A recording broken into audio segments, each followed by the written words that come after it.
আমি কথাটা শুনে অবাক হয়ে যাই, দিদি সোনা গয়না চুরি হয়ে যাবার যে ভিডিওগুলো, এইসবের কোনো ভিডিও হবে না তো? আসলে আমার কাছে একটা ফোন আসে, আমাকে জিজ্ঞেস করলো দিদি তোমার ব্রাইডাল বুকিং এর স্টার্টিং কত। আমার যা স্টার্টিং, আমার যা চার্জ আমি সেটা বলি। তারপরে আমাকে জিজ্ঞেস করলো তুমি সিঙ্গেল বুকিং নাও তো? আমি যে না, আমি সিঙ্গেল বুকিং নেই না, আমার একটা ডেটে দুটো স্লট থাকে, একটা হয় দুটো, একটা হয় 5টা।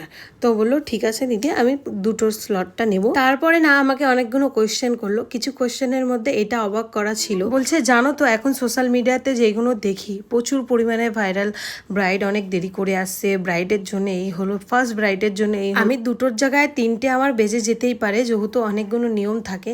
আমি বললাম হ্যাঁ, এটা সব ব্রাইডের সাথে হয়ে থাকে আর এটা হয়েছেও। তারপরে না অনেক মেকআপ আর্টিস্টরাই রয়েছে আরেকটা ব্রাইডের ব্যাপারে আরেকটা ব্রাইডের ভিডিওতে বলছে, ভিডিও লাস্টে বলা হচ্ছে এটা এই ব্রাইড না, অন্য ব্রাইডের সাথে ঘটে যাওয়া ঘটনা। অবাক করা কথাটা হচ্ছে এটাই যে দিদি সোনার গয়না চুরি হয়ে গেছে, সেটা পরে আলমারিতে পাওয়া, সেই ভিডিওটা ভাইরাল প্রচুর পরিমাণে। আমি জানি না এটা কতটা সত্যি না এই ভিডিওটা বানানো, এরকম কিছু ভিডিও তো হবে না। আমি তখন বলি আমি জানি না ভিডিওটা কতটা সত্য নাকি কেউ ইচ্ছা করে ভিডিওটা বানানো।